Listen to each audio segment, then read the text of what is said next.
Welcome back to Conway Corp Channel 5. I'm Mason Choate, class of 2019 and publisher of hogbeat.com. We're continuing our series of Where Are They Now? And we've got class of 2019 and former Wabascat quarterback JOVONI Johnson-MCCRAY. JOVONI, we were talking, before we started recording, but you're in your sixth season of college football. We graduated together in 2019, but your journey with Rice it's really cool to see. Just kind of take us through your time with the Owls so far. Yeah, so it's been atypical to say the least, and it is crazy, like you said. We graduated in 2019, being in my sixth year. I definitely feel the age with seeing all the freshmen come in and being on a team with guys that are frankly coming out of high school at 17, 18 years old is pretty crazy. But the journey's been wild. So I started in 2019 playing quarterback, played for 4 years, and then my last 2 years made a pivot, started playing receiver. Just saw a little bit more growth there, more opportunity to get on the field. We had a couple guys come through. JT Daniels came through, played quarterback. Luke McCaffrey came through, played quarterback for us. So just taking advantage of any way that I can help the team and finding a way to just keep moving the program forward, because that's been a goal ever since I got here to leave the program better than we found it for our entire class, honestly. And if you would have told me my freshman year that I would be playing college football 5 years from that point, I would have looked at you and told you you're crazy. But it's been a great opportunity, and it's been a great vehicle for me to just get education. Like, I've graduated with my undergrad degree. I'm working on my master's degree. I'll graduate my master's program soon from a great university. So it's been a great time here, and I love the city of Houston. I've enjoyed it a lot. So take us back to that freshman year. You're fresh out of Conway High School, Conway, Arkansas. That's what you know. And now you're in Houston and you're at Rice. What was that culture shock like for you? It was a big adjustment, a big adjustment. So we had a team meeting and we were talking about just the different backgrounds. My first is way back my freshman year, and we were talking about just the different backgrounds of where people come from. And we talked about Conway and how there's as many people in the state of Arkansas as there are in the city of Houston. So it's been a huge jump, and just like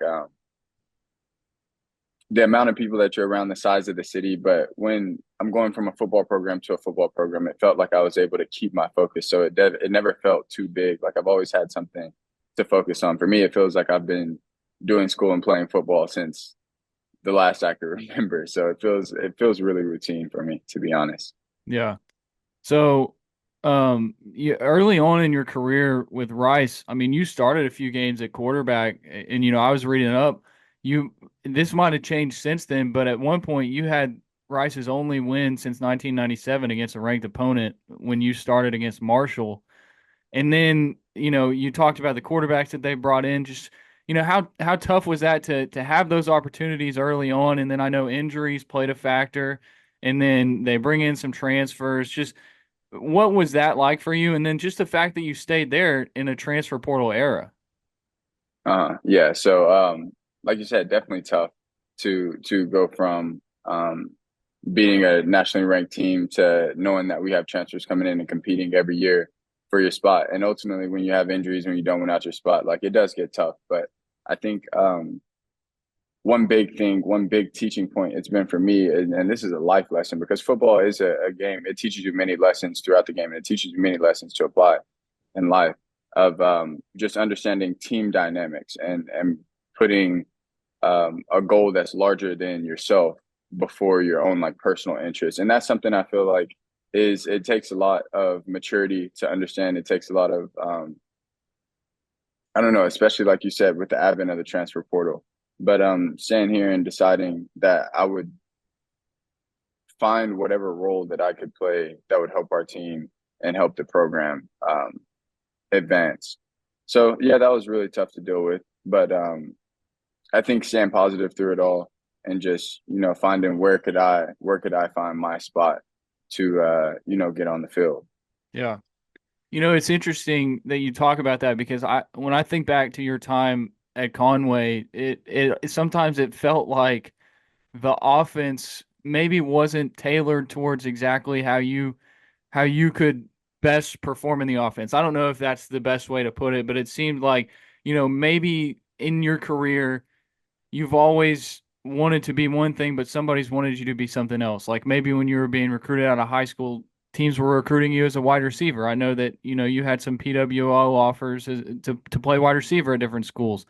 So like just for you to be able to know your identity and to just be Giovanni, what has that been like for you when maybe other people want you to be something else? I mean, it just comes down to how much confidence do you have in yourself, and I have the ultimate confidence in myself. I believe, and that's also that's a derivative from my faith in God. Like I have faith in His plan for me, His purpose for my life, and that gives me so much confidence in myself. No matter what the situation, no matter what scenario or anywhere that I'm placed, like I feel like I could be put anywhere on this planet and still be Giovanni. You know what I mean? So, just being able to, um, like stand in yourself, and then have confidence that you are becoming who you want to be, and that just I feel like gives you the resolve to weather whatever situation you may go through. Well, one thing that everybody from Conway always knew about Giovanni was that you're like the smartest guy anybody ever met. And so you look at your bio for Rice and it's like academic medal for every year, commissioner's honor roll for every year. I mean, like, take us through just how important the classroom is for you because you've always excelled there. Back to high school, it's always just been really impressive, man. Yeah, so that's something that never stops, and I think it comes from one, a love for learning, and two, understanding that how important education is. Like education opens so many doors, and being a first generation student, like I've seen the leaps and bounds you can change the course of your family just by what you're able to do with your education and how serious you take your education. Like, and then it's also interesting because like we're gonna live our entire lives. You may as well learn about something that you're interested in.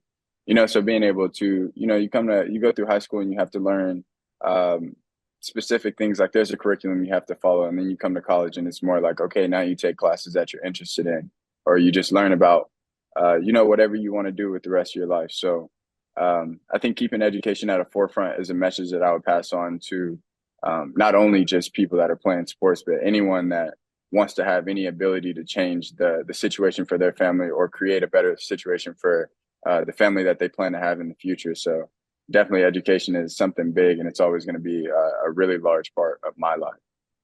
So we got to talk some Wampus Cats, but before we do, I am curious. You mentioned that you have your bachelor's degree. I think you said you're working on a master's. What does that look like? What are you majored in? What are you working towards? And I guess what exactly do you want to do in the future? So this past summer, I worked at a consulting firm here in Houston. I majored in my undergrad in economics and Spanish. That I've been learning Spanish since high school, and then my master's is an MBA, so it's a master's of business administration. So hopefully, I can leverage that into like some entrepreneurial roles in the future. But as of right now, where I would like start my career, it's probably going to be in the consulting field or financial services, somewhere around there. Something dynamic that I can, what I mean, not go and do the same thing every day. Yeah. So okay. So now that we got that out of the way, let's talk about the Wampus Cats. Let's talk about your time with Conway.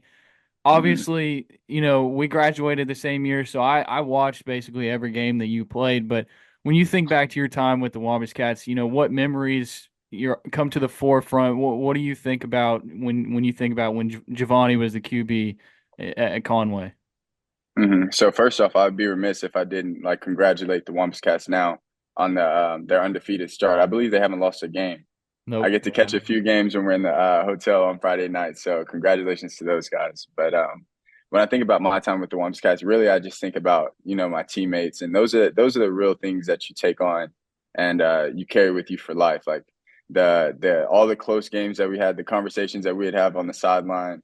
You just think there's so many people that you form relationships with, not only on the field but off the field. And then whenever you're in those, we played so many close games, and thankfully, like I'm really glad we came out and won a lot of close games, a lot of comeback games. But when you're in those times like that, when you're in a high stress environment, like it just bonds you so much as a Yeah. team. And then the team dinners, that's another thing I think about. But when I think about our team, man, I think that we're just a group of guys that really loved going out there playing for each other and just never quit, never gave up. So I think that's one thing that embodied our team. So, it's interesting that, a team that was kind of in the way a lot when you guys were on your run at Conway was North Little Rock. The Wabash Cats killed them this year. But Bryant was another team that was always in the way. Now Conway has Bryant's head coach from when you were playing. Buck James was at Bryant. Now he's at Conway. I mean, Mhm. do you talk to any of the coaches from Conway or maybe any of the players, or are you just so far removed from that's just you just kind of watch from afar, like you said in the hotel room on Friday nights? Yeah, now being honest, I am a bit far removed. So there's not too many people that are on the team that were like coming up through the system when I was still at Conway. So it's a little more difficult to know specific people. But when I am back in the summers working out, like I come up and work out at the field house. So I have run into a few of the coaches a few times. Um, so yeah, I keep in touch with them that way, but mostly it's been guys that I've played with that kind of keep in touch. And then that 1, 2, 3 years below. Yeah. So a question that I always like to end on is, when you're talking to people about Conway or somebody's going to Conway or whatever, you got to tell them like a spot to go to or your favorite restaurant. I always tell people it's David's Burgers for me. What's your spot when like either you're coming back to town or someone's like, "Hey, I'm going through Conway. Where should I stop?" What is it for JOVONI? Yeah, so this is crazy. There's a few spots that are really good. So I know they move spots, but Don Pepe's was one that I remember. I tell people they got to stop, get a CCR. Um and then Stobie's is another one, and then Bob's Grill. Yeah. Those Those are are probably those are probably my top three. You got to stop and at least try them while you're in the city. those are three good ones. Well, Yeah. JOVONI, man, we appreciate your time. We wish you the best of luck, and hopefully, like you said, the Wabash Cats keep it going. So, what? And I gotta ask you, what have you watched Grayson Wilson at all? The quarterback for the Wabash Cats. He's committed to Arkansas.